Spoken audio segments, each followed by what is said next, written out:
என் இனிய வாழ்த்துக்கள் சத்தியம் டிவிக்கு. என்னன்னு கேட்டா, இந்திய நாடு ஒரு கருத்து கணிப்பை அனைத்து தொலைக்காட்சிகளும் தருகிறது. தந்தி டிவியை பொறுத்தவரை சொந்தமாக அவர்கள் நிலவரத்தை எடுத்து கருத்து கணிப்பை கொடுத்தார்கள். ஆனால் இந்திய திருநாட்டில் யார் என்பதை நிர்ணயிக்கும் அந்த தேர்தல் கருத்து கணிப்புகள் எல்லாம், தேர்தலுக்கு பின்னால் கொடுக்கப்பட்ட கருத்து கணிப்புகள் மிகவும் தவறானவை என்பதை நேற்றைய தினம் சத்தியம் டிவி ஒன்றே நிரூபித்துள்ளது. நான் நேற்றைய தினமே நான் பாராட்டினேன். நானும் சில தொலைக்காட்சிகளுக்கு அதை எடுத்து சொன்னேன்.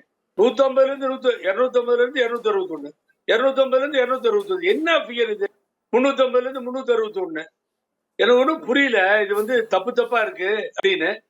யார் கருத்து கணிப்பை சொன்னாரோ கண்ணீர் விட்டு விட்டு அழுது தப்பு என்று ஒத்துக்கொள்கிற காட்சியை நாடு பார்த்து விட்டது. ஆனா நீங்க நம்புறீங்க இல்ல, நான் ஏதோ உங்களை புகழ்ந்து பேசணும். சத்தியம் தொலைக்காட்சி எனக்கு சொந்த தொலைக்காட்சி போல கருதுபவன் தான். ஆனால் நெஞ்சார பாராட்டுகிறேன்.